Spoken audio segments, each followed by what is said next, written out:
And that's just about how long it takes for me to figure out if we're actually streaming live or not. And it looks like we are, so then I can say good morning, good afternoon, good evening, wherever you might be in the world here, because people are here from all over the world, including San Diego, all the way down at that far end of the globe down there. And also from other places around the country, and India and everywhere else, and also Canada. We have a Canadan here this morning, and we're also live streaming over there on Facebook and YouTube, and that's really cool. So if you're actually watching us over there on Facebook and YouTube today, welcome to the Virtual Pipe Club's weekly meeting with. I want to do this so I can say with these fine gentlemen right here. Say good afternoon, fine gentlemen. Hi. Howdy. Buddy. Yes. Today we have planned, or I had planned, I didn't ask anybody, I just threw it out there, but to have an afternoon where we could sit and chat, smoke a bowl together. I know that we have all the fellas here this afternoon, but I know that a lot of the ladies are out there watching. Sally Ann, do you guys know Sally Andreessen? Mm-hmm. Yep, the Pipe Tart.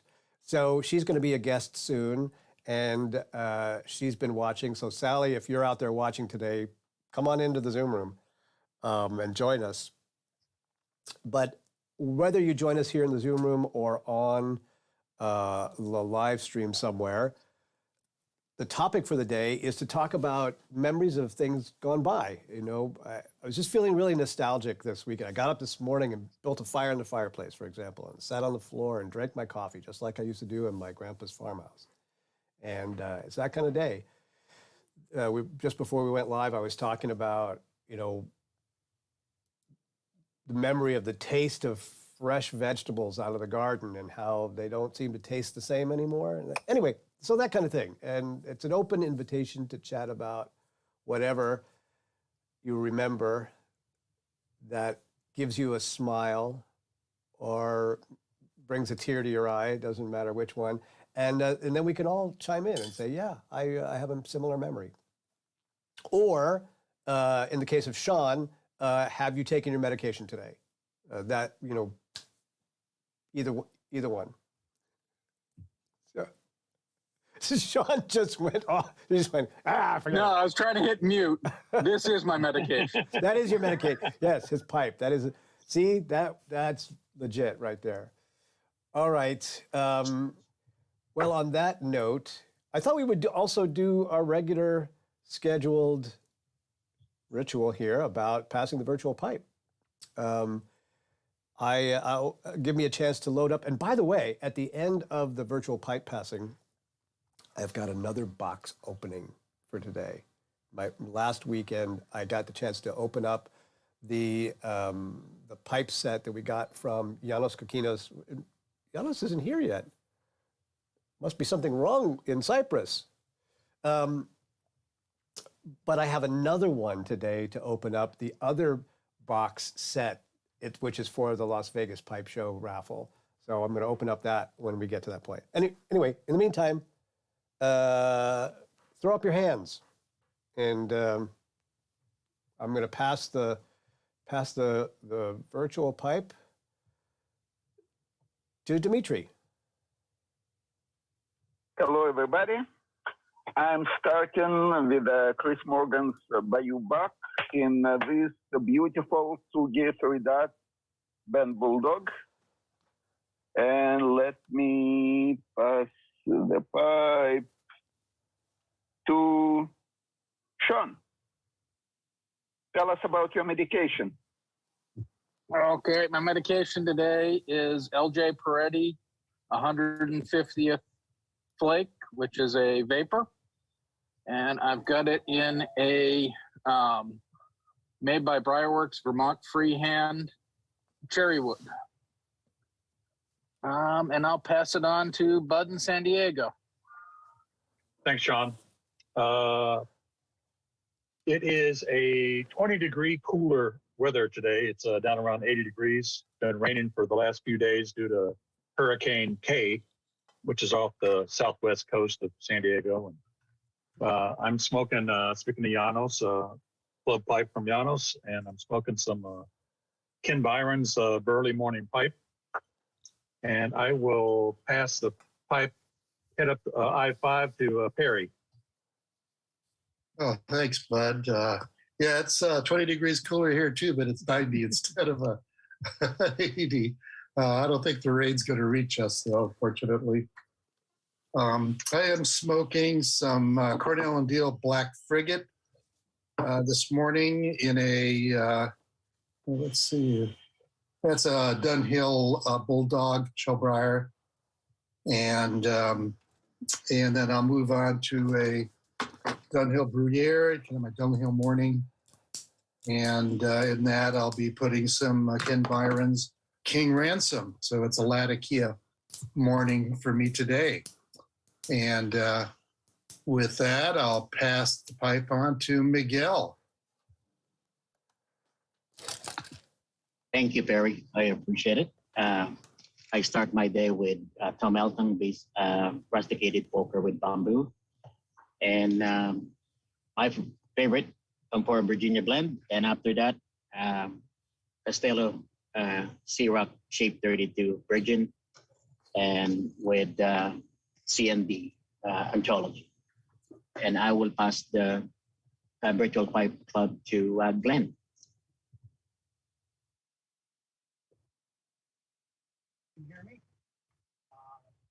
In lieu of the remembering old things, today I'm smoking a Greybull Golden Duke. Which, Glenn, your microphone's really faint there.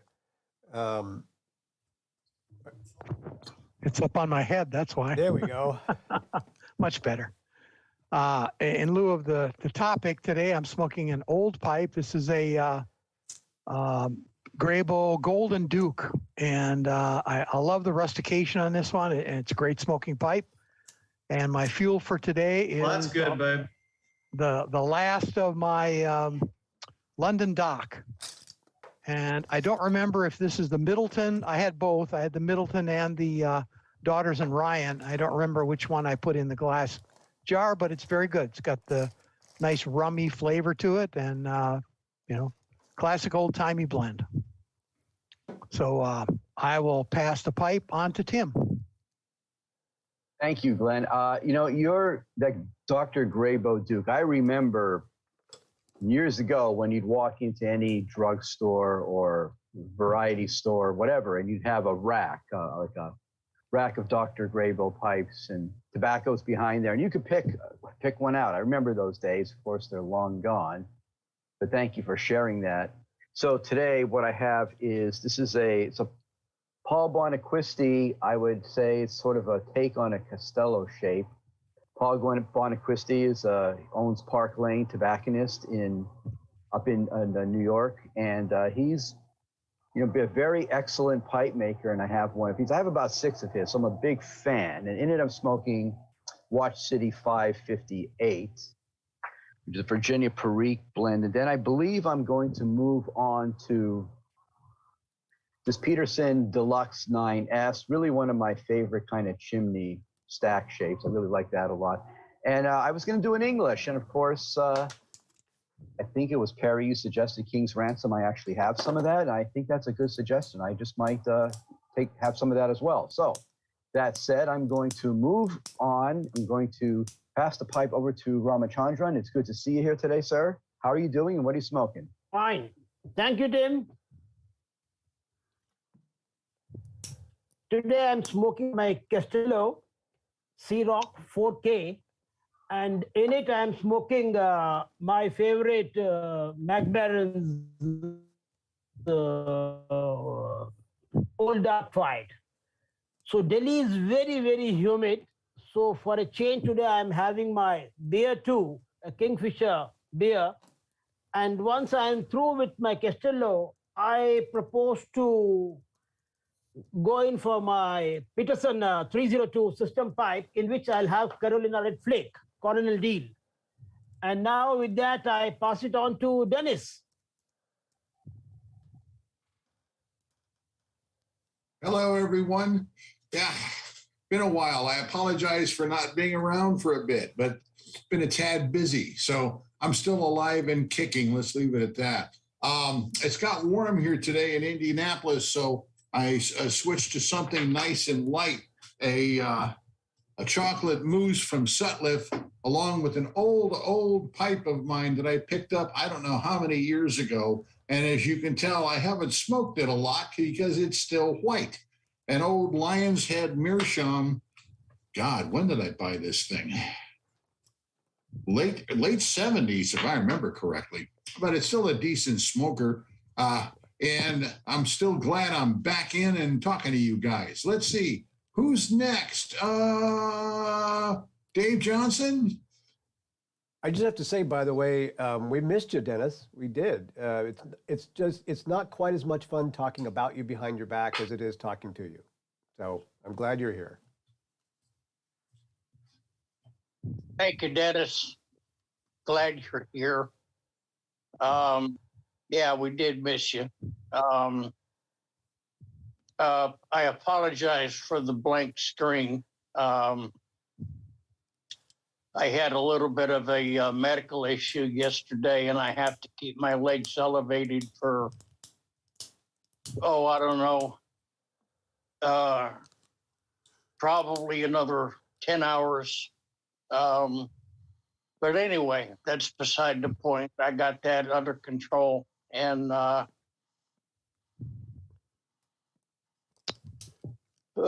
sorry.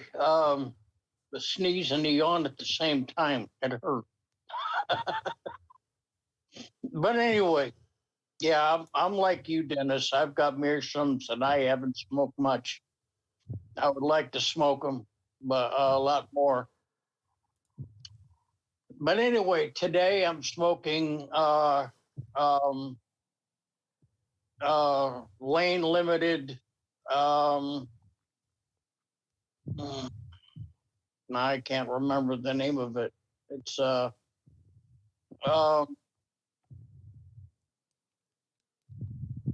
every time I try to remember it, I get it wrong. It's not 601. It's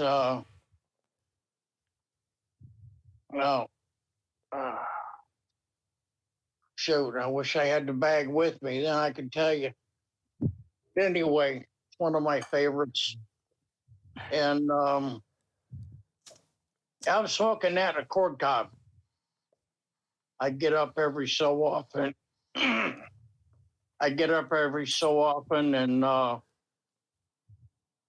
and sit in my chair and have a puff or two with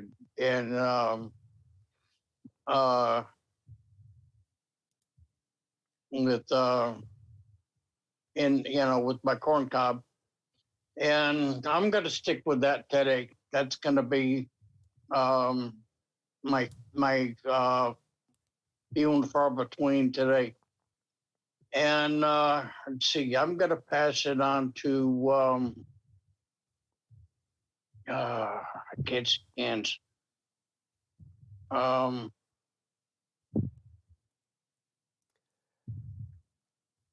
David, why don't you pass it on to Ryan there? Ryan's got his hand up. I was just going to say, I just noticed that. Go ahead, Ryan. Thanks, Dave. Just enjoying the only pipes I smoke now, which are L-Tang Basics, and some Amphora, which has really grown on me quite a bit. You guys hear me today? Oh, yeah. Mm-hmm. Yeah. Okay, good. Good. And I'm drinking some, I'm getting used to, the fall is coming. That's my favorite time of year. And so I'm drinking some Pumpkinhead pumpkin beer out of a German Stein, because why not? And I'll probably move on to, I've been breaking in this pipe, another basic with some Father Dempsey. I've been really getting into that. That's a new blend to me. as a guest. So I've been really getting into it. I love the Boswell's Northwoods, but I'm finding like I really love this tobacco too.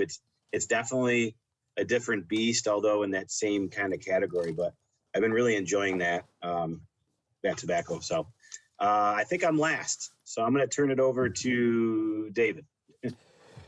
Well, I appreciate that, sir. There are a couple of other people that that stuck in there. Kent is up there. Ken. We'll see what he's got going there. Kent, take it away. Thank you. I did sneak in a little bit. We had another foster dog come, and so we had to do introductions to the other Goldens. So I'm not very happy about missing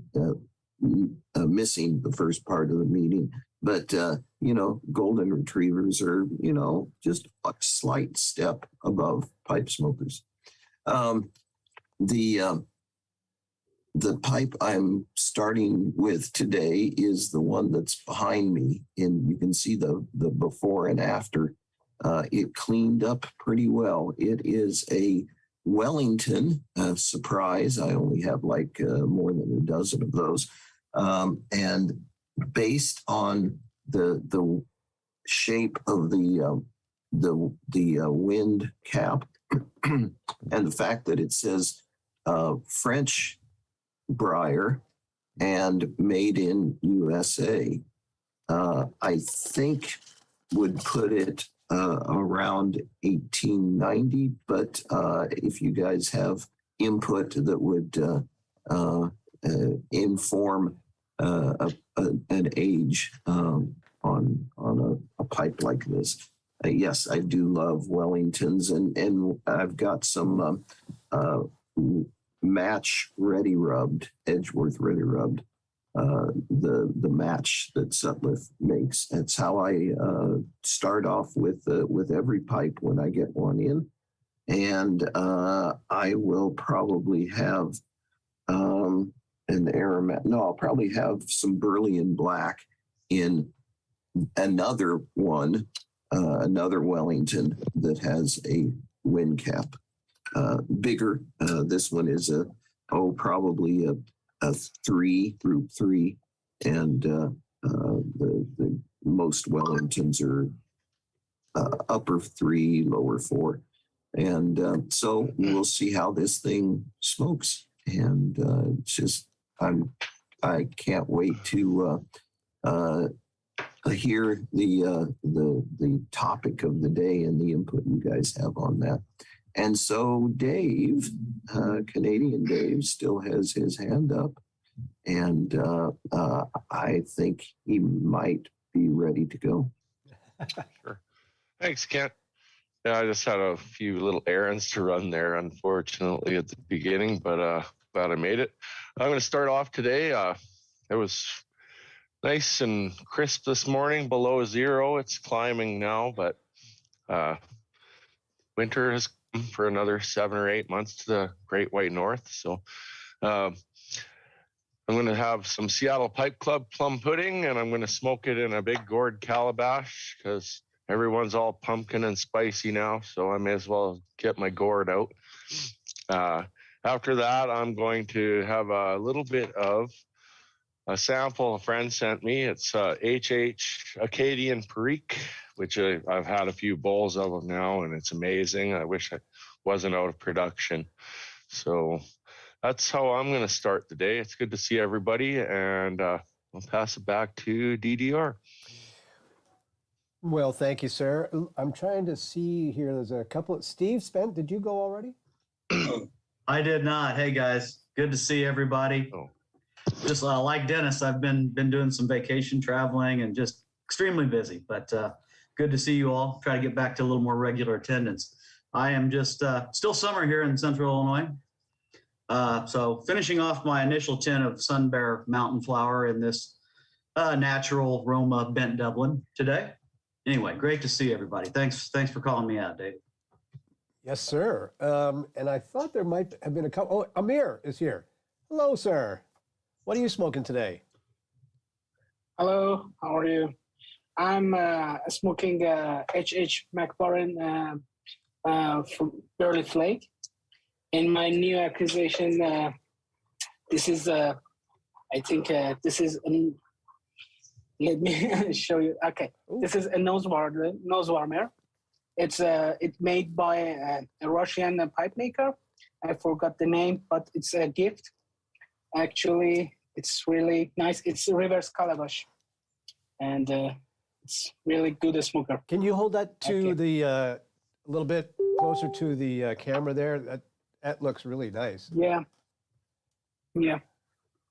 Just okay. Oh, there we go. Look at that. It's really nice. What's the very weight like? small? What is that? Is it really lightweight there? Yes, it's really light. Yeah, it's it has it's my first reverse calabash pipe, and it's really good experience, and very little. Yeah. And what did you say you were smoking in it today? H.H. Burley Flake. H.H. from McBarron. H.H. Burley Flake. Yeah, nice. Yeah. It's from 2018. Yeah. 18 or 19. Okay. Amir, where are you located? I'm from Iran, Tehran. So what's the weather like there? It's a little bit warm, but we are near to fall season, so I hope it's getting cooler. Yeah. When you say a little bit warm, what does that mean? Yeah. It's hot, not hot, but how can I say it? Like 20 or 25 or? It's around 25 Celsius. Yeah. Yeah, 25 Fahrenheit, yes. Celsius, that's 77 Fahrenheit. Yeah. Well, that's livable. See, Bud, you could go visit Amir, and you'd be, you guys would be all right together. To say that's a nice temperature. Usually that's San Diego. Yeah. Here in New York right now it's 84, which is 29 Celsius. So, Dimitri, I just have to ask, can you do that in your head, like just that fast? Do you have that formula in your head, or is that an approximation? No, that's actually exact. Well, 86 Fahrenheit is 30 Celsius. Minus 5 Fahrenheit equals minus 5 Celsius. So 77 Fahrenheit is 25 Celsius. So it's actually very easy. You're doing the computation. You haven't memorized the table. It's no minus 40 is simple. minus 40. Dimitri. Minus 40 is minus 40 in both. So basically, formula is minus 32 multiplied by 5 divided by 9. Oh, fuck off. 28 is 82.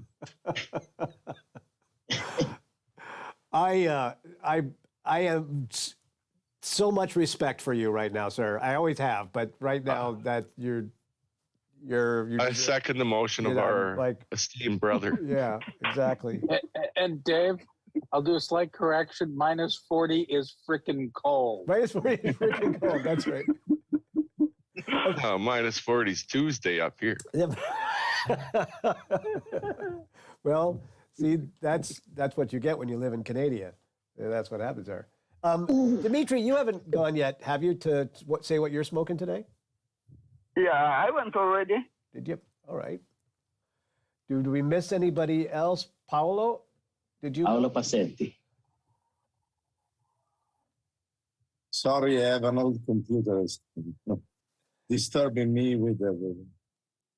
Well, we can hear you just fine. The fans. Yeah. I'm smoking my own mixture, Italian mixture, two sort of Kentucky. So one is Trinciato Comune, that you can buy only in Italy, and the Tuscan cigar together mixed. And I smoke also some Presbyterian. I live in Germany. I'm Italian, but I'm living in Berlin. And what pipe are you smoking today? Well, I have an old Oldenkopf. That is a really old brand from Germany.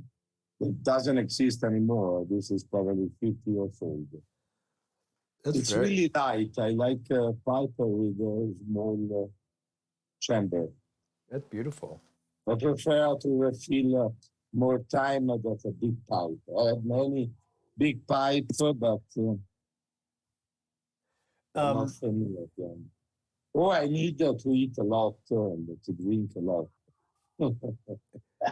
Paolo, is this your first time here in the Zoom room with us? No, I'm an old customer, guest. I haven't seen you for a while. Yeah, since probably 1 year and a half. Well, welcome back. See, I was disconnected for quite a long time. But I'm following some of your meeting in YouTube when it works. Very nice. And yes. All right. Well, I think we got everybody. Hi, Paolo. So I promised an unboxing for those of you who just came in. And by the way, before I get there, I do want to take a look over here at the folks who are watching us over there on Facebook and YouTube and are also smoking something good today. Oh, by the way, I asked him how the audio was, and then Rich Gallagher has been just a constant friend and helper and support on the YouTube channel, checking out our audio and our live stream or whatever. So Rich, again, just really a big thank you. He says that the audio is working the best ever. So he said he recommends more days off, I think is what he's trying to say there. Let's see. Rich is he's smoking Astley's number 88 Mature Dark Virginia in an Anton Freehand pipe from Germany. It's his go-to blend for the last several years. Awesome. And then Smoking Buddy Matt is smoking some McBaron Golden Extra. Excellent. I like that stuff. In his Savinelli Prince Roma with the lucite stem. That's what I like. See, we're engaged with people around the world. You don't have to be here, you just have to be somewhere. All right. So here is, drum roll please, another box all the way from the UK. From the workshop of Chris Kelly, Eldridge Pipes, along with his collaborators. So he merely put it all together. Well, one of the pipes is his. This is a group of pipe makers. They call themselves the Four Horsemen, and they have these apocalyptic pipe sets. And so this is another pipe set for the Las Vegas International Pipe Show raffle. Oh, wow. Yes. Oh, wow.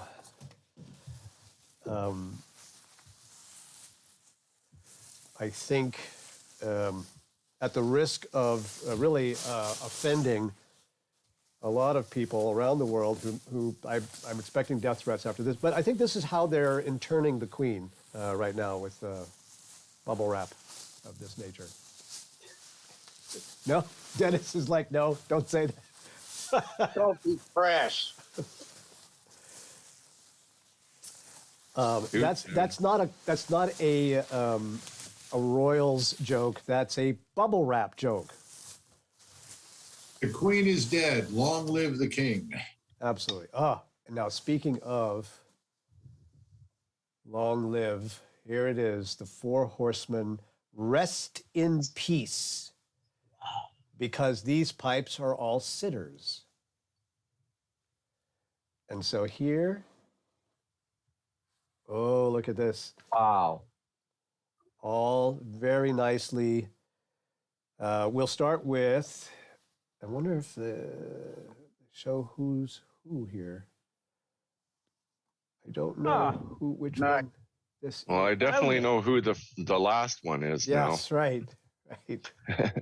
That Chris Asquith? Hold on a second. There actually is an imprint there. Let me. But I still can't read it. We might have to do this by process of elimination. So I will. That is nice. And as I said, as you can imagine from this, it is a sitter. It's very nicely. It's beautiful. So it is blasted with some really fantastic ring grain. Let me see if I can just make this a little bigger here. Right, really fantastic ring grain with this. There is a subtle pattern to the stem work there. Does anybody know if that's Chris's logo right there? It's like a 4-leaf clover, actually 5-leaf clover in a way. All right, we'll come back. It could be mine. This could be. Glenn's just like, yeah, I think you should just bring it on over to my house. There we go. All right, here is. Oh my goodness. Oh, that's pretty. Is that not nice? Actually, if I do this, I think that will be a good way to display them. I just did a quick look, and that is his logo there, DDR. So that's Asquith. So that's Asquith. And this one is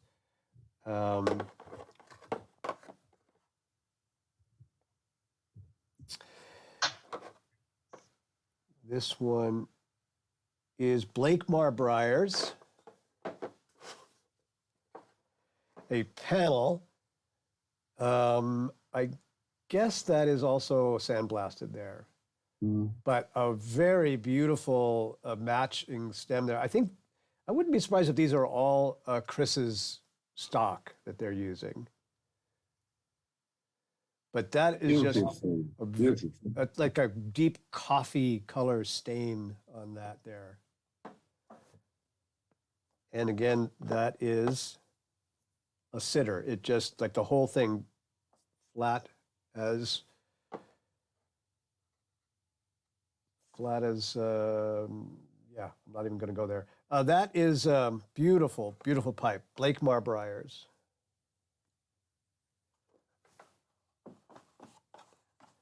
This one in the leather pouch from Northern Briars. I know that because it's stamped into the leather. Ooh, wait for this one, guys. I can feel it.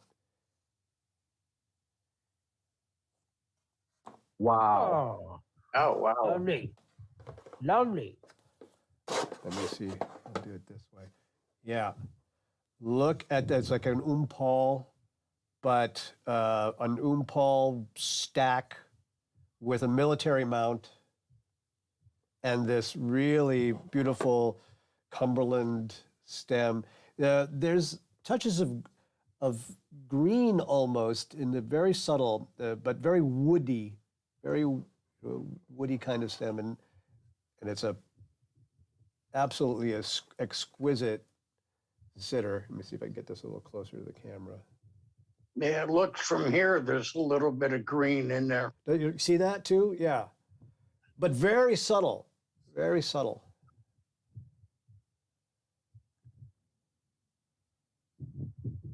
It's camouflage. You're not supposed to see it. That's right. It's awesome. And like I said, so that is Northern Briars. I reached That is a lovely pipe. I reached into the pouch here and I could feel the stem in it. Like, oh, this is going to be something absolutely fantastic. And last but not least, my favorite guy in the world there, since I have like 20 now of his pipes or something. Actually, not that many. This is from Chris Kelly. Wow. Lovely. That's something a bit different than his typical. Now, this does have a lot of green. I think this might even be his jade stock that he's been working with. But that's a Cordovan sort of style, maybe not that dark even. That saddle bit looks awesome. I love that bit. Yeah. Really, really nice. And he'll do full saddle or half saddle depending upon the curve of the bowl. And so this one, works perfectly with that saddle bit like that. Again. And he picks out these great blocks that have these fantastic plateaus on the top, and he makes really a lot of use of those. So. Hell, that's mine, Dave. Just send it on over. Well, so here's the deal, ladies and germs. If you want this set, you don't get just one of them. You get the whole set, the whole 4-pipe set. Will go to one lucky raffle winner at the Las Vegas Pipe Show. All you got to do is show up. You don't have to be there to win. I asked Brian Levine about that specifically, and he said, yes, you have to be there to win. But you get a ticket to the raffle automatically when you buy your ticket to the pipe show. So it doesn't cost you any more, just you get both.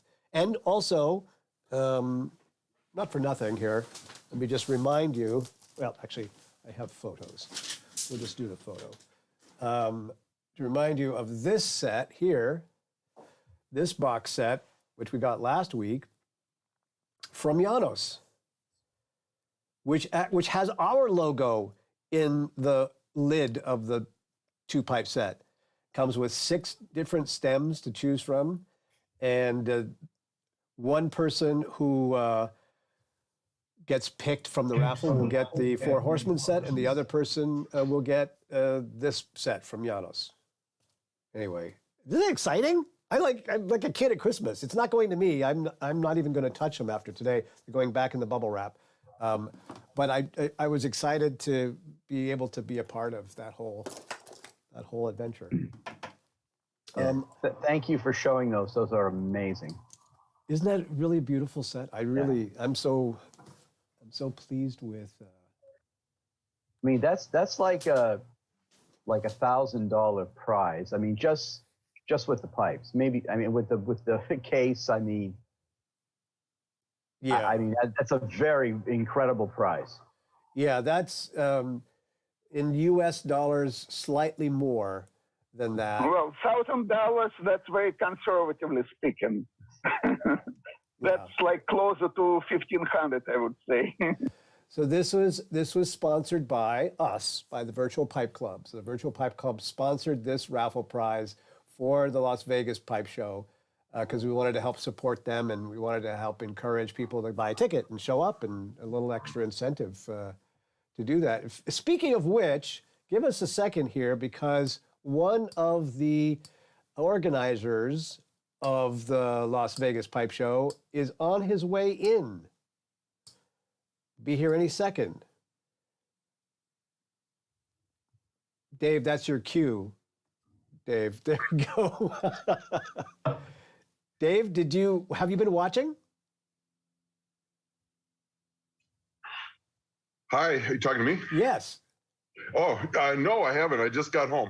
It's been a crazy morning. So hello. You've got to go back and watch on YouTube, because we just did an unboxing of the second raffle prize. Wonderful. I will do that. Thank you, Yeah, David. That's awesome. Cool. I'm not going to redo it because No, you don't have to. Just pretend I'm not here. But yeah, cool. Well, listen. Any updates on the show? Anything new that you want to tell us about? No, it's really we've had a great response, as you've heard in the past, and we're still selling. There's still people are still buying the admissions, and we've sold a couple tables last week, and so It's going to be a great show. I'm looking How forward are to we? it. How are we doing with our goal for vendors? It's getting close. I think right now we were probably about 67 tables. I think that's where we're at. So it's close. And So we had wanted 75. Is that right? in 70, we're hoping to have 70, but we'll see. That's so awesome. And by the way, this is just my plug for these guys here, the Las Vegas International Pipe Show, October 21st to 23rd. It is 6 weeks away, 6 weeks only. So if you haven't bought your ticket yet, you're a poop head. That's just, listen, I have kids at home, so that's as mean as I can get there. But there's a lot of wonderful things happening at the Las Vegas Pipe Show. You get to hang out with all of us. How many of you guys are going?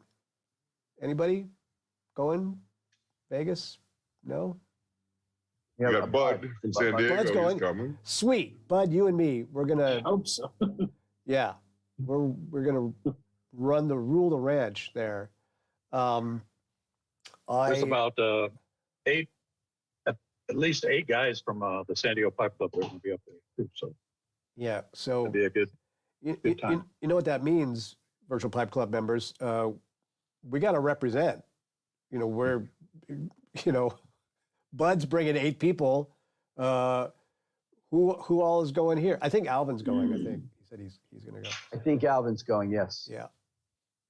Tim, you need to just set some money aside and break into the piggy bank and come on down. No, it's really not. That's not my concern. It's more the place I work. I mean, there's only 2 ways of getting off. It's either like a sick time or unavoidable for a medical appointment, and I'd have to call in sick for Friday and Monday. Might not look so great. So you're a therapist. You get mental health days.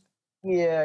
I agree with that. But next year though, they've implemented some personal days into the contract. So I'm hoping to do this next year. So that will work out well. I can do my personal days. I am hoping to see you. Yeah. Well, it sounds like it's going to be absolutely amazing with everything that's being set up between the show and then the different whiskey and sake tastings. It sounds like it's going to be amazing. It is going to be really, really fabulous. I had another thought there. Whoa. So we are going to be live streaming from there. I'm bringing the special gear. I'm packing up like even the audio gear and everything. So I'm bringing all the fancy stuff that I don't usually bring on the road. But since this is a really good one, we're going to be streaming from the hall. We'll do some live stream outside of our regular time for the Virtual Pipe Club, just to show everybody what the hall looks like and go by all the tables. And then when we get to our time at, on Saturday morning, or I don't even know what time zone is Las Vegas. Is that Mountain Time Zone? No, it's West Pacific. Coast. It's Pacific. Okay, well then it'll still be morning there in Vegas. And so by the time we get to our time for the Virtual Pipe Club meeting, there'll be lots of things that we'll have already seen, and maybe you guys will want to shoot me a text message and say, DDR, could we interview this fellow or that fellow? And then we'll bring them on the show. So, all kinds of groove stuff. Hey, Bud. Hey, I was wondering, Dave, if there is a meerschaum exporter going to be at the pipe show, because I know in the years past there have been, and I haven't figured it out from the exhibitor list if there's one or not. So yeah, I believe Kevin Brackett's going to be there, and then he'll probably have, I don't know how many tables he's got, but yeah, he's coming, and he's a meerschaum guy. I don't know if that other guy is coming. What is it, Meerschaum Depot, or he's been in there in the past. I don't know if I don't think he's on the list. I'm not sure what the guy's name is, but he always had like 4 tables of them. But I don't know if he lives in the States or if he traveled for that, or what what his situation was, but I know there's gonna be a guy on Friday night at our collectors showcase. There's gonna be a guy that's gonna bring a meerschaum collection that looks like it's probably gonna be pretty spectacular. You never know what's for sale, but yeah, he's bringing it. The purpose of the collector showcase isn't to sell; it's just to show off. But it looks like it's going to be a really nice collection to see anyway. So we're being inspired by, because I tell you, my collection was inspired by seeing a collection at pipe shows. So awesome. Our normal time on Saturday starts at 11 a.m. Pacific time. So it's going to be late morning, but yeah, DDR is right. It's going to be in the morning. Yeah. Well, I'm looking forward to it. That's all I have to say. And Dave, what I was saying is after we opened up and did the unboxing of the new set from Four Horsemen, I was like, I'm so excited. I'm like, I'm not going to get these sets, and I'm not even going to spend much more time keeping them open. I put them back in the boxes and I put them on the shelf. But just knowing that they're coming and that somebody is going to walk away with these two sets, it's really exciting. So. Yeah, I'm excited about it too, and we really appreciate you and the Virtual Pipe Club for sponsoring this part of the show because it's pretty cool. I think it's really, and you're going to have a really good chance because you're not going to be, everybody's got an equal chance. Buy a ticket, get a entry. So, it's not like you're getting in the Megabucks lottery where you're going up against millions of tickets. But yeah, it's going to be a lot of fun, and somebody is definitely going to go home happy, or two people are going to go home very happy. So. And by the way, just to make sure that we have said this disclaimer, employees and family members of the Las Vegas International Pipe Show and the Virtual Pipe Club are not eligible to win this prize. Members of the Virtual Pipe Club are eligible to win this, but not me. I put a thing out on the chat there, Dave. Shane Island interviewed Brian Levine. They had a good 40-minute talk about the Las Vegas Pipe Show, and they might have let loose some even more information than we've heard already. So if you guys are interested, there's a link in the chat room there. So thanks, Bud. I saw the interview happening, but I wasn't able to break away and watch it when it was going on. So I'm gonna have to go back and watch the replay too. All right. Moving on to our topic, because we have about 45 minutes or so left in today's meeting. We're doing a little bit shorter these days so that we can have as many meetings as we can, let everybody get a chance to get together and hang out when we have some guests or an amazing big topic, or when we're at the virtual or Las Vegas International Pipe Show and doing a live stream from there. We can go a little bit longer. Today we're going about another 45 minutes. And the topic that I threw out there today was, as the year turns to fall, and we all get a little bit nostalgic, or I do anyway, I'll just speak for myself. What kinds of memories do we have that we could sit around and chat about? I love doing this. So I hang out with people all the time and we get into these when I was a kid, we did this, or when I was in college, we did that. Boy, I missed that. And I love hearing that kind of stuff, and I love talking about it too. So I'm going to throw the topic out there to Glenn, and then Glenn, maybe you can toss it over to Dave. But Glenn, what do you remember? What's something that makes you nostalgic these days? Well, I remember in the early days when I was in college, there was a great pipe shop right in downtown Minneapolis, and they had, all of the tins from around the world and a very good selection of their own, both proprietary and relabeled Lane and other blends. And just going into that shop, I mean, I could just walk in there walk around for a few minutes, and I had my high right there without smoking anything. And they always had great basket pipes. My first one, in fact, was a Kamoy, relabeled with the pipe shop's name on it. And I mean that's a thing that comes back. And I smoked all of the Sale and Amphora blends, which were affordable at that time. Probably, I think 49 to 79 cents for a sleeve. So not really expensive, but as a student, it was still an investment. But those were great times.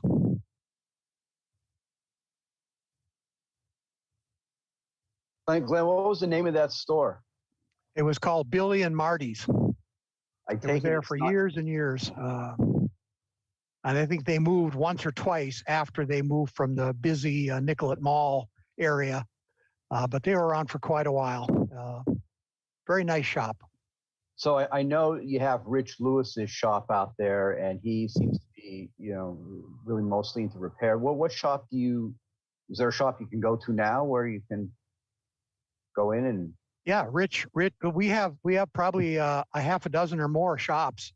Rich Lewis, his new shop, Lewis Pipes, is very nice. It's moved several times also. I bought tobacco from his father in the store where Rich was a counter person.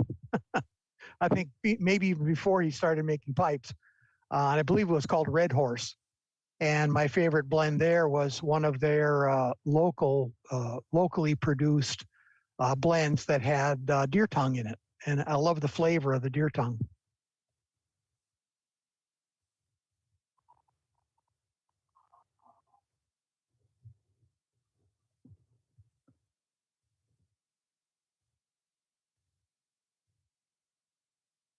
Anybody else? How about Ryan? Your hand is up. Yeah, you may have seen on the Facebook page that I posted some stuff of going down on the Visit Boswell's a few years ago with my family. And I've been kind of nostalgic about that prior to seeing what the topic was today. And I kind of woke up one day and was like, I looked at my wife, she smokes a pipe too. And and I was like, let's go down and let's just drive the Boswells today. She's like, okay. So we put the kids in the car and we drove 6 hours to Boswell's first location, the original location. And we bought a few pipes and a ton of tobacco. And I spent an hour in there, and then I took the kids over to the playground, and my wife spent an hour in there smoking, drinking coffee. And then the guy that was in the shop there, his name was Lee. Lee was like, hey, you should go over to the other one. It's like, 2 hours away. So we're like, okay. So we drove over these huge mountains. It was insane. Thank God my brakes were great on my car, because it was a little scary at times. It's a pretty neat little drive. And we drove all the way over there. And we walk in with the family, my 2 kids, my wife, and there's JM standing right there behind the tobacco counter with a pipe in his mouth. And he's like, hey, welcome. And I'm like, I didn't expect to see him. You know what I mean? The guy's busy. And was able to smoke a pipe with him, get some great pictures with him, and talk all about tobacco blends. And I met his daughter, who does all the ordering, like when you order online through the website. And she took our picture. And they met the kids. They give the kids suckers and cigar boxes. I don't know if that's good or not, but their whole thing is to give suckers to the kids that come in and cigar boxes. So my kids loved it, and they didn't break anything, which was great. But I was kind of been thinking about that the last few days, that it was a really fun little impromptu thing a bunch of years ago, I was going to ask you, Ryan, how many years ago was that? We did it. Honestly, we did it during, I feel like it was, maybe it was last year. Maybe it was last year. Because I was thinking maybe it was during like the summer of 2020, but I don't think that was happening then. So it may have been last year, man. It's going by too fast. Yeah. My kids keep me so busy, I forget what day it is. So yeah, maybe it was early last year, but Here I was thinking it was like, your kids are grown and out of school now. And I didn't have my first kid till I was 40. So I'm in the thick of it right now. I got a 3-year-old and a 5-year-old. So there's no rest for me in no, sight. sir, not for another 13 years. Yeah, no, I hope to live that long. And, but yeah, so that was just like a really fun trip. I was just talking to my wife about it too, just a minute ago, and funny story, she has actually more pipes than I do. So, but anyway, I'll toss it off to somebody else. I just have one quick question for Dave up in Canada there, where it's really cold. How far up are you? Are you not that far? I'm only Really? about 3.5 hours north of the border. Okay, because I'm in Rochester, New York, so I'm Oh yeah, but pretty close to- you're quite a bit further south though. You're down below Ontario, right? So you're probably the same latitude as Northern California. Oh, okay. Wow. You're Yeah, up but there. we're on the 49th. It's like the higher border. I don't know. It's flat, wide open here. Like I live in the prairies, so the wind blows and wow. Yeah, it's kind of a deserty, even in the summertime, it'll get 100, 110 in the day, and then it's down to, like 55 at night anyways. But wow, we just don't retain the heat. But yeah, it's getting chilly. I'll toss it off to you. You're already going. Okay, brother. Thanks. Yeah, something that really, for me, that I miss a lot is, especially now, speaking of Ryan talking about the temperature, when the mercury starts to thicken up here, I kind of miss being able to walk into an establishment and meet some of my friends, and we can sit down and have a couple of schooners of beer and smoke and sit around a pool table and enjoy ourselves in a public place that's only for adults who are supposed to be able to make their own decisions, but without getting political, we are no longer allowed to. So I really miss being able to partake in adult activities in an adult establishment, doing adult things. And it's something that's really lost upon a lot of people. Are there pipe clubs or cigar lounges that in Canada that you can do? No, not even that. No, any public place. You can't, in any public building, there's no smoking anywhere. Not even a smoking section at a restaurant. We used to be able to smoke on patios at bars, like outdoor patios, but that's even been kiboshed now. It's all done. So, yeah, there's nowhere to gather in public indoors anyway, even outdoors, I guess. Like most of the clubs, like the shooting club or the sportsman's club where we have outdoor shooting ranges, there's no smoking allowed on the range even, because that's a publicly accessible place. And yeah, so the days are long gone now. We're sequestered to our private property or 30 feet away from the entrance of any building where public access. And pretty soon, if you're going to be walking around doing your chores or paying bills, you have to smoke in the middle of the street and dodge traffic. So that to me is the one thing I really miss, is just having the opportunity to be adults and do adult things. So that's kind of a bummer sounding way, but I really do miss it. And the colder it gets, the more I miss it. So what about First Peoples reservations? Do you have lands up there where? Yeah, they're like the casinos that are run by First Nations. You can smoke in there, but they have it. The rules are that it has to be in an enclosed space with whatever the machine that sounds like, it feels like your ears are going to get pulled out of your head, and you're surrounded by machines that are bleeping and binging and stuff. So to me, I guess that it's not completely gone, but it's not somewhere where we would sit down and enjoy a pipe together. There's machines with gambling machines everywhere, and if you're not plugging the machines, they come along pretty quickly and ask you to get out of the way for somebody who wants to pay. So, Well, maybe something will change. Well, I've got some ideas for, pirate organizations up in Canada. But in the meantime, why don't you go ahead and pass it along there? okay, yep, definitely will. Thanks. Ramachandran, how about you, brother?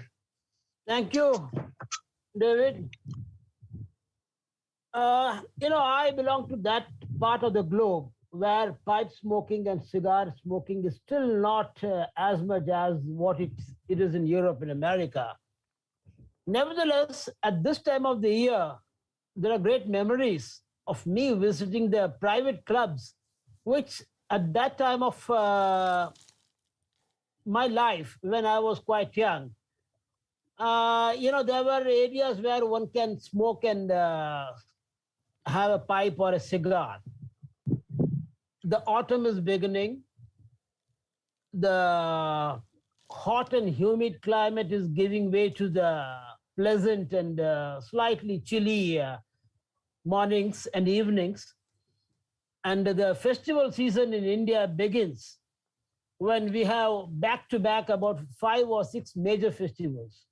And the biggest festival for us Indians is called Diwali, wherein, we light the homes and we burst the crackers. But because of the pollution and the activism of various NGOs, the blasting of crackers have been banned completely. But nevertheless, I still remember, I cherish those days when we used to go to the private clubs, when still, pipe and cigars were beyond our reach, not only from the point of view of the cost, but also from the point of view of its availability. But nevertheless, there were people, who used to go abroad and you come back with pipe tobaccos and cigars. And there were some good people who used to share it with their friends. Although I never smoked any cigar, but of course I did get to smoke few pipes with a few of the friends in those private clubs.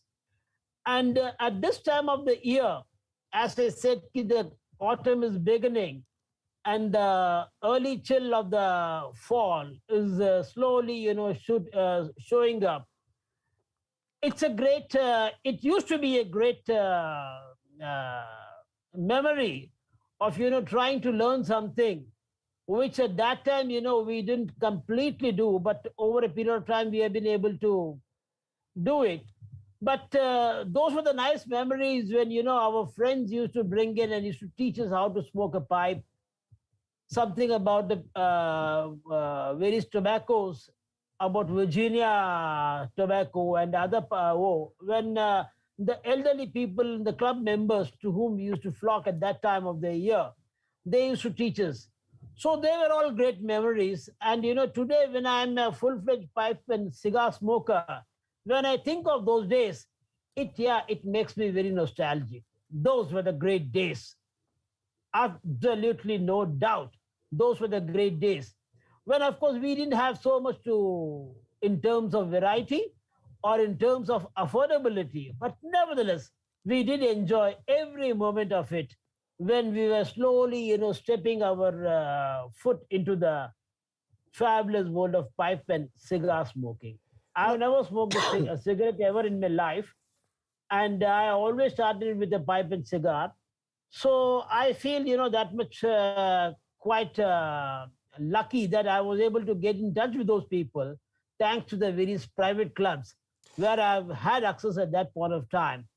Ramachandran, I'm curious about what else, if you can talk about it, what else goes on in those private clubs?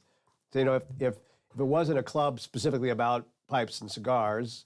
Yeah, I mean, the usual club where people used to, sit, chat and drink and beer and whiskey and all those kind of drinks. And then, of course, occasionally, I mean, few of the guys, who also used to smoke pipes and cigars, who used to bring their stuff from wherever they visit US or Europe. So they used to, throw around their latest acquisitions. which they used to, flaunt. And we were lucky enough to get in the war. But otherwise, the discussions were always around the drinks and the various issues, the politics and the trade and other things. But I was always, glued. Always used to be attracted to the group wherein, there was at least one or pipe or cigar smoker who used to, throw around his latest acquisition and used to tell us about the latest pipes and tobaccos and other things. It was very, very, very exciting at that time when I was still in my teens and growing up. That's so I've come a long way since then. Great memories. Absolutely. That's wonderful. So now I throw it to Tim Heineck. Yes. Thank you, Ramachandran. So I was trying to think about what makes me nostalgic. And there's so many things I could talk about the first time I went into Paredes and how things were. And I think I've already talked about that. But I want to talk about like before the internet became what it was, and we can now go online and we can find pipes all over the world, and we can have beautiful pictures of pipes. Back in the 80s, there was a guy up in Vermont, and his name was Barry Levin. And Barry Levin would specialize in sending out mailers to pipe smokers. I think I found him in a little magazine called the Pipe Smoker. I can't remember the name. It was a tiny little magazine. I found his name and I got on his mailing list. So every 2 months or so, he would send out a mailer to the people that subscribed. And what you'd get every month, I actually have a whole bunch of these because I have these like I still have them. You'd get a mailer like this, and it would be, you could see it'd be about maybe that thick with a bunch of pictures of pipes. And you see here on the front is some like very nicely grained Baldies, which probably cost a good amount of money back then. And then he'd have things like, like new Italian pipes. He sold new pipes and he sold estates, but it was everything. I mean, he just had everything. For example, just looking at, and you would also get this like price list here with all the different pipes. And I mean, he had everything. Wow. He had unsmoked Dunhills. He had pre-smoked Dunhills. He had, Amarellis, Radici. I mean, he just had everything. And he just had this estate, this business that you would get this mailer every 2 months. And it was just like, I was so, overjoyed when it would arrive in the mail. It was like getting this amazing pipe store landing on your door every couple months. And again, this is before the internet, before you could go online. And what you would do is you would call him up and you'd talk to him a little bit and you tell him what pipe you want, and you give him your credit card over the phone and your pipe would come down in the mail. It was just a really fun time. It makes me just, he's no longer around. He passed away, but he also developed some really great tobaccos with McClelland. He had Blackwood's Flake and St. James Woods. He had his own line of tobaccos that are still very, very popular today and very sought after. But before the internet, I mean, we had brick and mortar stores, and then I guess this was sort of like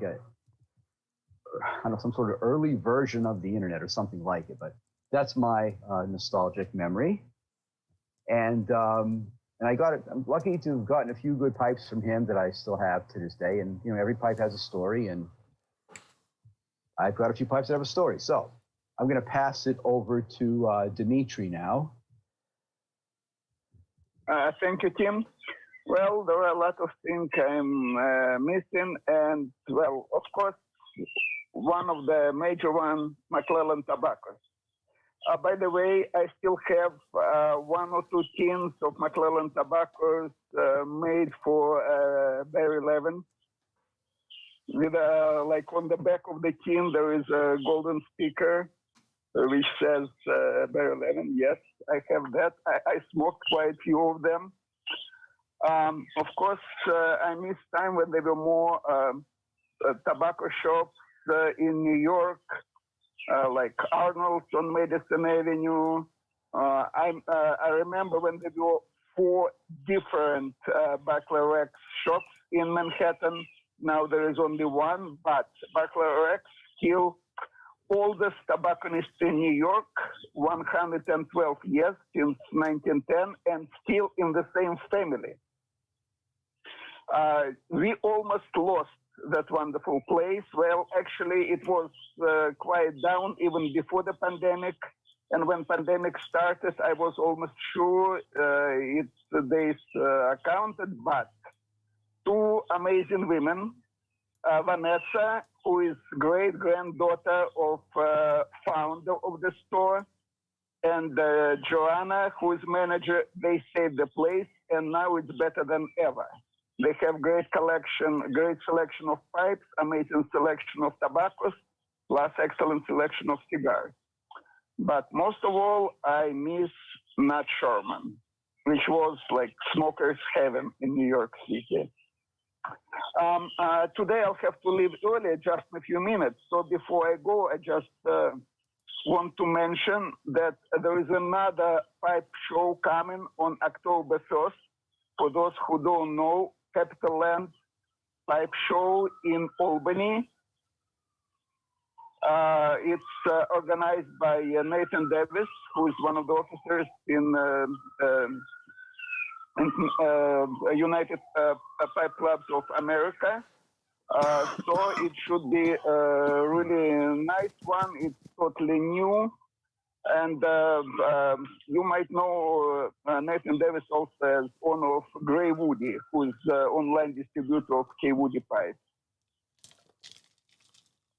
Thank you, Dimitri. And, yeah. Yeah, by the way, I posted it on the Virtual Pipe Club Facebook. And let me pass it to Terry. Oh, thanks, Dimitri. Yeah, if I'm thinking back for nostalgic memories, I do remember my father was a smoker, so he smoked pipes, cigars, cigarettes, pretty much everything. But he had specific times where he would smoke each. Like he only smoked cigarettes at parties. He only smoked cigars when there were poker games. And then to relax, he would smoke a pipe. So my first pipe was actually a pipe. He didn't exactly give it to me. I stole it from him, but it was a basket pipe from the Tinderbox in Santa Monica, which when he took me into was like going into Disneyland. This was the original Tinderbox. And the place was just phenomenal. Collections of pipes and all other kinds of smoking paraphernalia. But I always enjoyed that. And I still have that old pipe of my dad's, even though it's broken down. I keep it in the box and take it out from time to time. So that's one of my memories. And with that, let's see. Wait, before you go, Perry, this is, I was imagining that we might take our nostalgic memories beyond the pipes and the tobaccos. Those are great places to start, but I'm curious about other memories you might have of your dad. Oh, well, I've got one here that's kind of interesting. In the town I grew up in, it was like a beach community. At the time, small, now it's just part of the LA sprawl, but it had a little shopping area downtown kind of place with a few stores and markets and a couple of restaurants. One of those restaurants was a Chinese restaurant called the House of Lee. And in the back, kind of hidden away, they had a bar. And my father liked to go there and just hang out. And every once in a while, my mother would be getting dinner ready and she'd say, hey, you need to go collect your father at the House of Lee. So I would go down, I'd tell my dad, time to come home. But I'd always see him there with Patrick McGowan, the guy who starred in that TV series, The Prisoner. And Secret Agent Man. And they'd be sitting there, the two of them with the owner of House of Lee, smoking their brains out and drinking. And they'd always reluctantly get up and go, okay, it's time to go home. But I remember that. It was always see Patrick McGowan there. And there'd just be the three of them drinking in the back of the House of Lee. That's a great story, man. I like that. Thank you. Which year was this? This would have been late 60s, early 70s, something like that, early 70s. I know that Patrick McGowan, when he died, was buried in the cemetery in Santa Monica, just a small local cemetery, which is where my parents are buried now. So I always kind of joke that that the House of Lee is gone. It's kind of been turned into high-end shops and all that other stuff. But I always kind of joke that the three of them are up at the House of Lee somewhere drinking and smoking to this day. Oh, that's awesome.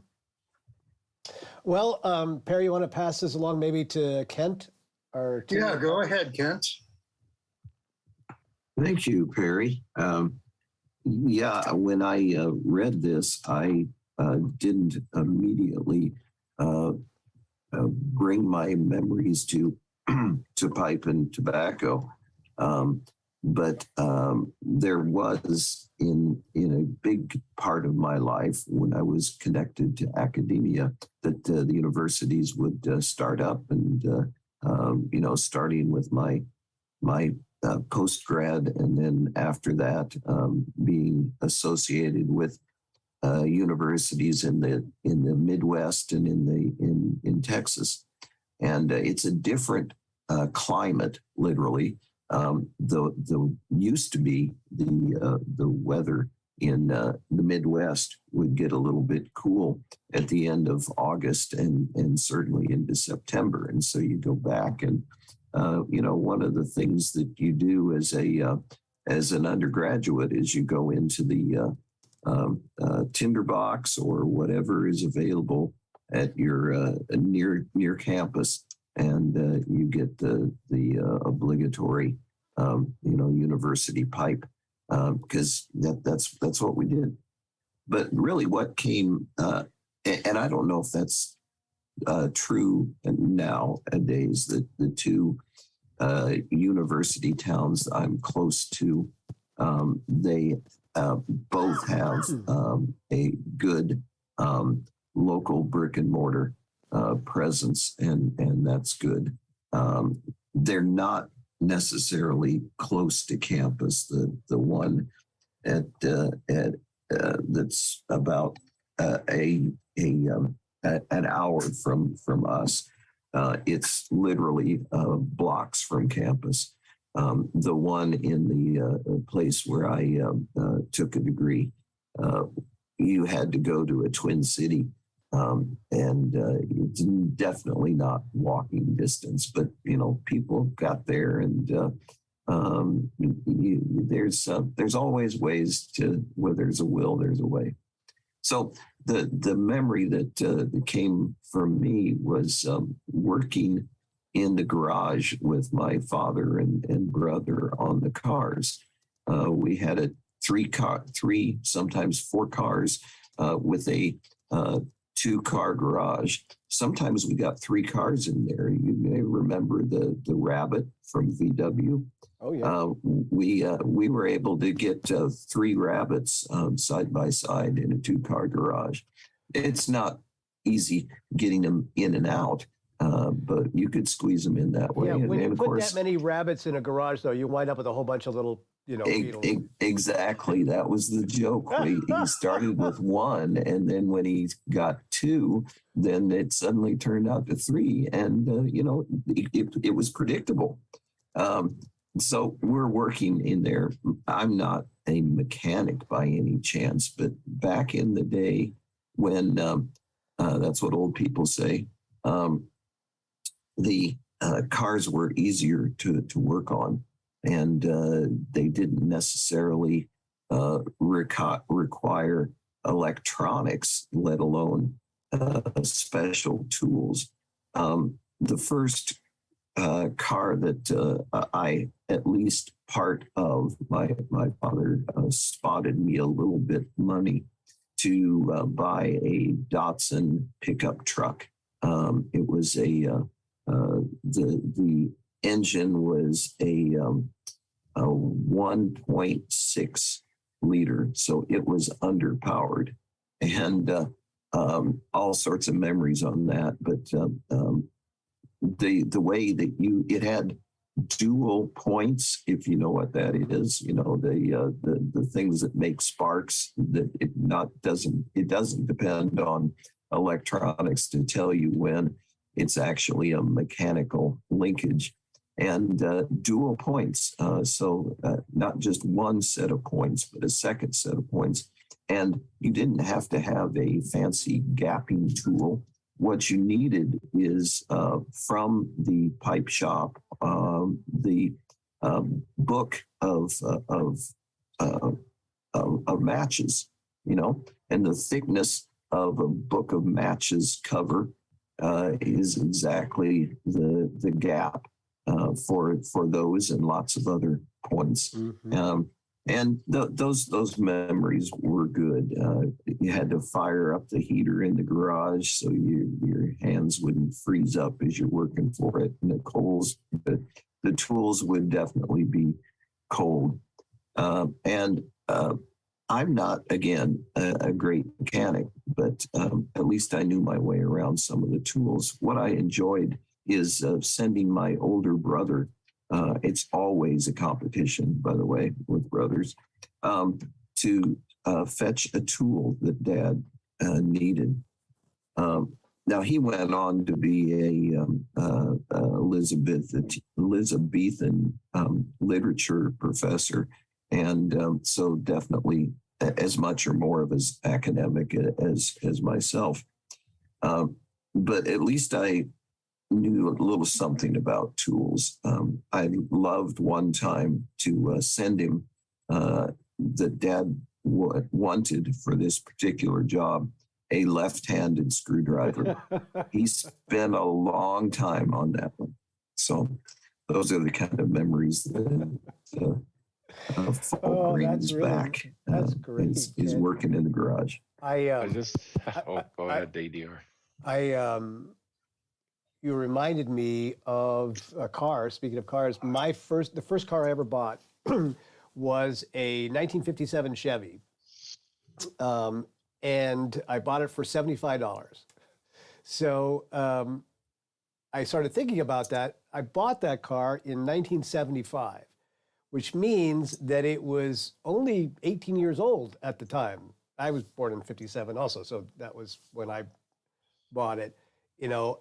And now, 18 years ago, that would have been 2005? So some of you, once upon a time, children, if you have a 2005 car, that was like what it was to buy a 57 Chevy when I graduated from high school. That's a long time ago. That's a heck of a long time. Anyway, that was just thought that you inspired there, Kent. Well, actually, the first car that I drove was borrowed from my brother. It was a Rambler Classic 550. If that were, I've forgotten. I think probably 1962, something like that. It was definitely a Rambler. It had an aluminum block engine. It had a relief valve. If it overheated, it would spray oil out of it to release pressure. It had vacuum wipers, so that if you in a storm pulled up to a stoplight and had to stop, the wipers would stop until you started revving the engine, and there wasn't much engine to rev. It was a Rambler. That's awesome. Kent, you bring back some memories. My first car was a Rambler American. I don't know where that falls in the model of Ramblers, but it was kind of previously owned by like the Pennsylvania Power and Light Company. It was one of their cars that my friend has, and yeah, like it was a gray car, and there was something happened with the left front fender, so you could tell that it was repainted, but it was repainted with a brush and gray paint. I mean, yeah, it wasn't much to look at, but I drove that car for a couple of years, and it was fine. It got me through winters and all kinds of stuff. So nice memory. Yeah, but the Rambler that my brother had been hit and repainted so many times that it had 5 different colors of paint.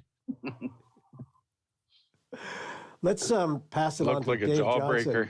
Johnson. Dave's been really patient waiting over there to share a memory. So, Dave Johnson, are you still there, brother? Yep, I'm still here. Oh. I had to find my mute button. Every time I turn the phone, everything goes 90 degrees, and I got to keep chasing it.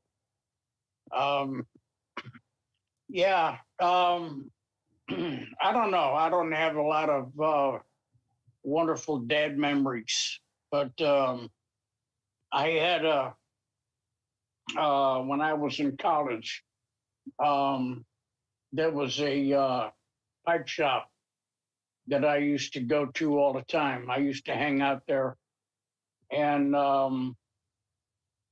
the guy behind the counter learned what kind of tobacco I liked, and we kind of played back and forth for a while and came up with a recipe. And we came up with something close to Lane RLP6, which is what I'm smoking. I don't know where I got 601 from, but it's RLP6. And I got, but when there was a place in I lived in Charleston, South Carolina. And in Northwoods Mall, there was a place called Northwoods Tobacco. Northwoods something. I think that was Northwoods. Anyway, it was a pipe shop.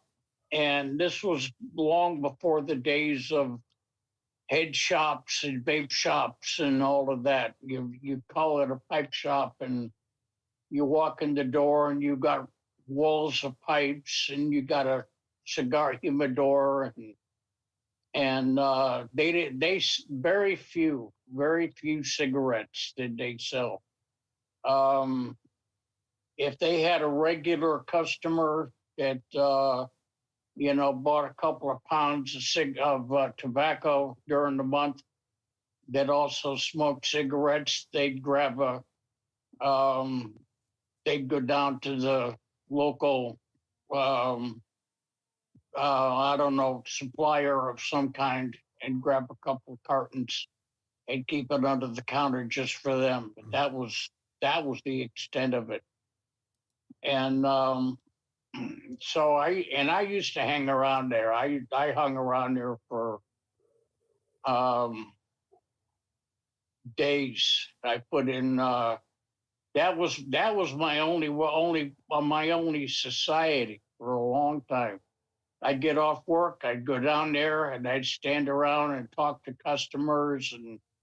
And one time the fair was in town, the county fair or state fair, and Charlie Daniels was performing. And he came down there and he bought his pipe tobacco and chewing tobacco for the road. And I was standing there when he came in, and I thought, that guy looks familiar. And when the guy, when he left, the guy behind, a friend of mine who was running the place, guy behind the counter, showed me the credit card. They used one of those, those slide credit card receipt things. And they had, and he showed me the copy of the receipt, and it said C. Daniels. And he spent like $300 on chewing tobacco and another $100 and something on pipe tobacco. And he's set for the road. And So Hank Williams Jr. was in town. I thought I saw him, but apparently I missed him because I didn't. I asked the guy, and he said, no, he was somebody else. And so, but he did come in, but I wasn't there. But anyway, that was the place that I used to go to when I was in college. I went to several different colleges before I finally settled down and went through my 4 years and I took some courses online afterward and I got all the equivalent points or whatever you want to call it, but I can't say I got a piece of paper for it. But anyway, all right. So that was, I won't take a lot of time. That's No, about Dave, it. I love that story. That's to see a celebrity, especially one that you really admire, you know, especially if they're doing something that you're into also, you always walk away and go, yeah, me and Charlie, you know, we share a pipe, sort of, kind of. Yeah. He came in with a big wad of chewing tobacco in his mouth and a spit cup and he bought all his stuff and carried it out and you know, there weren't too many people that had to carry their stuff out in a shopping bag, but he did. He had quite a bit, and I don't remember. I don't ever see that. And when in that place, everything was either it came like a straight Virginia or a black Cavendish or a Burley or something like that. But anything else, any other kind of tobacco had to be blended. And they dump it in a 5-gallon bucket and mix it up and then shovel it into a bag. And they had a bunch of empty 5-gallon buckets under the counter. And some of them, matter of fact, most of them had their lids. And they had if they're gonna fill a jar on the counter, they'd fill the jar with one of these candy shop, like a dispenser, like an ice dispenser, ice shovel, and they'd fill the jar and just and drop that back in there and hammer the lid back on there, and they kept some kind of freshener or something like that in the bucket so that it wouldn't go stale and wouldn't dry out. But yeah, I remember that. I often remember that, and that's a great memory, David. Listen, let's pass this along to Bud. Yeah, Bud. And Bud, you could be our wrap up. How about that? Okay, that's fine. My dad was in the Navy, and when I was around 15, he got stationed in Fort Omaha as a head recruiter. They called him the bull recruiter. And so his mom, my grandmother, lived in Arkansas. So we would take trips down from Omaha to Arkansas, and you pass through Missouri. And so one day we went down there, and there's we have the station wagon, and there's 5 of us in there, mom and dad and my 2 sisters. And we're driving along, and it's fairly foggy. And we'd go through patches of fog and stuff. And we're driving along, and I'm sitting, for whatever reason, I'm sitting in the front seat, and we notice the cars are coming toward us, are flashing their lights. And about that time, we go over a rise, and there's the police waiting, in their speed trap. And my dad gets pulled over, and they just give us a warning and, you know, check his ID and all that stuff. But as he drives away, he says, I almost told him I was speeding because I couldn't see the speedometer for the fog. And so, but that's kind of the way my dad was. And I was just glad he didn't say that to the policeman when he was at the door. So we might have not made it to Arkansas. Did you have to roll the windows down before you got there? No, nothing like that. We were okay. But then the next step was my first car. My dad said, "Hey, if you graduate from high school, I'll give you a car, or buy you a car." And so we ended up. It was '72, and I ended up picking up a used 1969 Opel Rally Cadet, which was basically yellow or gold with black racing stripes, and the hood had two big black squares in it and stuff like that. I drove that car for quite a while. It looked like a Ferrari or something. It was a knockoff kind of. It had that real sporty kind of race car look, or James Bond kind of look. Well, it's not a GT, which has that kind of look. It's more like a small Nova, is what it really looked like. But 4-banger, overhead cam, 4-speed. Had a huge trunk, very nice back seat, and but yeah, it was a great car for first car. Back seats were important for first cars. Very, very. I was wondering if anybody would make that comment. I'll tell you how important back seats are. I bought that the 57 Chevy, and I drove it home, and I was so excited about having my own car that I purchased with my own money, and it was mine. I didn't have to borrow it, ask my dad for the keys or whatever. I didn't want to go inside. I didn't want to go into my room. So I slept in my car that first night. My dad came out the next morning, looking for me and was banging on the window. It woke me up. But cars in those days, the back seats of the cars were so big. It was like sleeping on a twin bed. It was enormous in that back seat back there. I don't know how they fit all that room, all that in the seat in a car that old.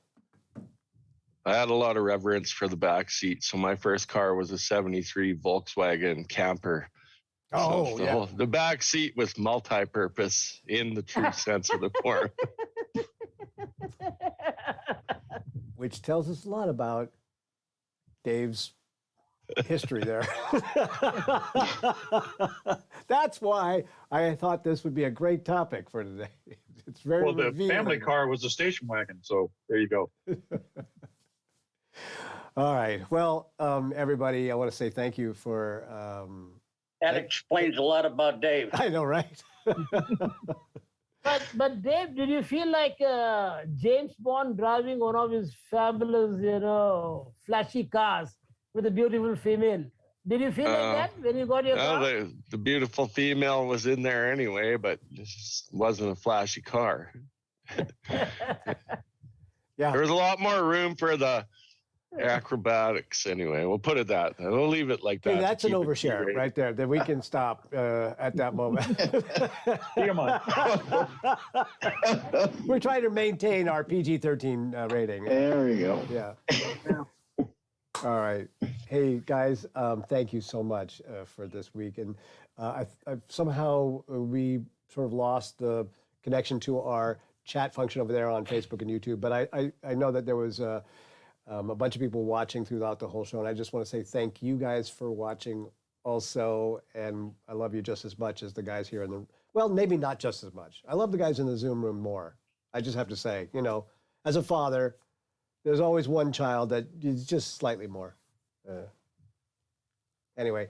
But David, just one small point I want to highlight here. Here's a couple of meetings in the past, you had mentioned that we should get over this, calling somebody as of a guest, and, we should be speaking more on a personal level and, chit chat. Today, after all that we had chatted about, I mean, it really makes me feel that, we have been able to achieve that particular thing. That other than listening to a celebrity from a pipe world, we have been able to really, exchange our views and exchange our nostalgic memories. That's a great thing. And for that, the credit definitely goes to you. Well said, brother. Well said, Ramachandra. Thank you. Well said. Cheers. I'll second that. Thank you, guys. Thanks, Ramachandran. And I've always thought how lucky I've been to meet all of you, and because you're all very, very interesting people, the kind of people that, if I thought, who would I want to have as friends? People who were intellectually stimulating, had great stories, were good people in their hearts, and that's you guys. And so I appreciate the time to spend. But for today, I'm going to let you guys go and have a wonderful week. There might be a chance for us to have not a guest speaker, but at least a special treat. I'm not going to tell anybody about it because I have to work it out with somebody. Oh, great. So I'll post it midweek here to see if it comes together. But whatever we do, we're going to have a great time. And as I always say at the end of the show, we're heading into the winter, which is the typical cold and flu season. And with the addition of the coronavirus virus out there, it becomes particularly something that you want to pay attention to. So again, whatever you do, I'm not going to tell you what to do. You're grown-ups. You can make your own choices, but wash the hands, stay in the bathroom or basement or whatever you do. Get the shots, wear the mask. You do you, but please be careful because I love you and I want to see you back. All right. Thank you, guys. All right. Take care, brothers. Bye. Good well, seeing you everybody. all. Good to see you guys. Love Bye. you too, DDR. Take care. Fantastic. Good seeing you. See you Bye guys. all. Bye all. Bye.